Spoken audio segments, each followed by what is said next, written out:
साथियों, आज की ये घटना है उत्तर प्रदेश के मैनपुरी जिले की, जहां की रहने वाली रानी को सोशल मीडिया इस्तेमाल करने का बहुत शौक था। अपनी फोटो खींचना और उसे इंस्टाग्राम पर डालना उसे बहुत पसंद था, लेकिन उसकी एक खास आदत थी। वो अपनी हर तस्वीरों में फिल्टर का इस्तेमाल करती थी ताकि उसकी उम्र का कोई अंदाजा न लगा सके। लेकिन इसी फिल्टर वाली तस्वीरों की वजह से उसके साथ कुछ ऐसा हुआ जिसके बारे में उसने कभी सोचा भी नहीं था। तो हुआ कुछ ऐसा कि 11 अगस्त 2025 को मैनपुरी के कोतवाली क्षेत्र में जब कुछ लोग खेतों की ओर जा रहे थे, तभी अचानक उनमें से किसी ने झाड़ियों में कुछ देखा। शुरू में तो किसी को लगा कि शायद कोई कपड़ा या पुराना सामान पड़ा हुआ है, लेकिन जैसे ही वो पास पहुंचे उनकी हालत खराब हो गई। झाड़ियों के बीच एक महिला का शव पड़ा हुआ था। देखने में उसकी उम्र लगभग 35 से 40 साल की लग रही थी, लेकिन जैसे ही लोगों ने महिला के शव को देखा वो डर के मारे कांपने लगे और फिर बिना देर किए हुए उन्होंने तुरंत इसकी सूचना पुलिस को दी। कुछ ही देर में पुलिस मौके पर पहुंच गई और मौके पर पहुंचने के बाद पुलिस ने आसपास की झाड़ियों की अच्छी तरह से तलाशी ली, लेकिन शव के पास से ऐसा कोई भी सुराग नहीं मिला जिससे महिला की पहचान हो सके। अच्छी तरह से जांच करने के बाद पुलिस ने शव को अपने कब्जे में लिया और पीएम के लिए भेज दिया। इस घटना के बाद कई दिनों तक पुलिस कोशिश करती रही कि महिला की पहचान हो जाए ताकि इस मामले को जल्द से जल्द सुलझाया जा सके,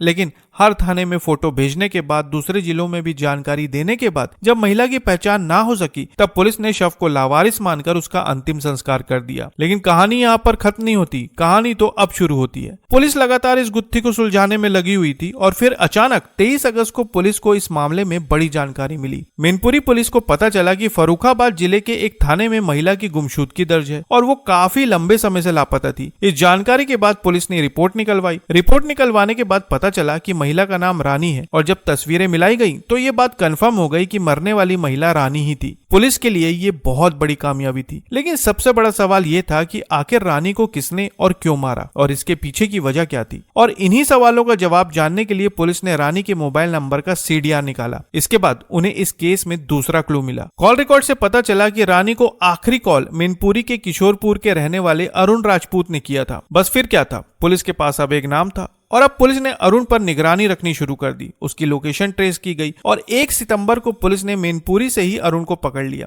थाने लाकर उससे अच्छी तरह से पूछताछ की गई। शुरू में तो वो टाल मटोल करता रहा, लेकिन जब पुलिस ने कॉल डिटेल्स और सबूत सामने रखे तो आखिरकार उसने इस मामले का सबसे खौफनाक सच बयां किया। पूछताछ में अरुण ने बताया कि 1.5 साल पहले उसकी रानी से इंस्टाग्राम पर दोस्ती हुई थी। सोशल मीडिया पर रानी अपनी एडिट की हुई तस्वीरें डाला करती थी, फिल्टर लगाकर खुद को जवान और आकर्षक दिखाती थी और इन्हीं तस्वीरों को देखकर अरुण ने रानी से इंस्टाग्राम पर बात करना शुरू किया। शुरुआत में दोनों सोशल मीडिया पर ही एक दूसरे से बात किया करते थे, लेकिन फिर इस घटना के ठीक 2 महीने पहले दोनों ने अपने अपने मोबाइल नंबर एक्सचेंज कर लिए और अब दोनों में घंटों बातें होने लगी। लेकिन फिर बात बढ़ते बढ़ते फर्रुखाबाद के एक होटल तक पहुंच गई। हालांकि जब पहली बार मुलाकात हुई तो अरुण दंग रह गया। सामने जो महिला थी वो उम्र में उससे ज्यादा बड़ी थी, लेकिन इसके बावजूद दोनों के बीच संबंध बने और इस रिश्ते ने एक नया मोड़ ले लिया। मीडिया सूत्रों के अनुसार पुलिस की पूछताछ में अरुण ने यह भी बताया कि जब उसे रानी की असली उम्र का पता चला तो उसका नजरिया बदल चुका था। वो धीरे धीरे उससे पैसों की डिमांड करने लगा, कभी बहाने से तो कभी जरूरत बताकर। रानी ने भी उस पर भरोसा किया और इस तरह से उसने रानी से करीब 1.5 लाख रुपए ले लिए। लेकिन जब पैसों का लेन देन ज्यादा बढ़ गया तब रानी ने अरुण से शादी करने का दबाव बनाना शुरू कर दिया। रानी चाहती थी कि वो अरुण के साथ शादी करके अच्छी तरह से सेटल हो जाए,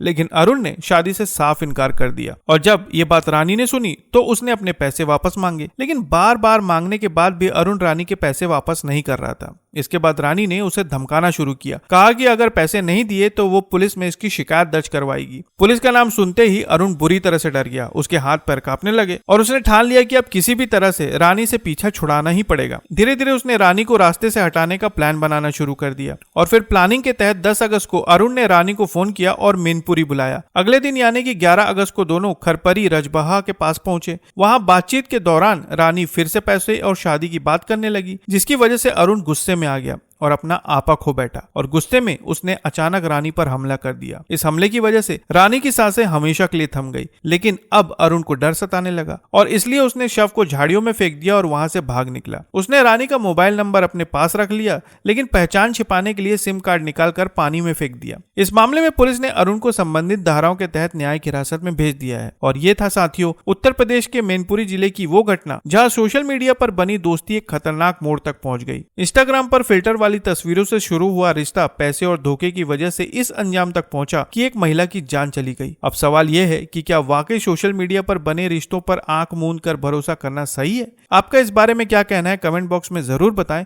और नई खबरों के लिए चैनल को सब्सक्राइब करना ना भूलें। फिर मिलते हैं एक नई खबर के साथ, तब तक के लिए आपका बहुत बहुत धन्यवाद।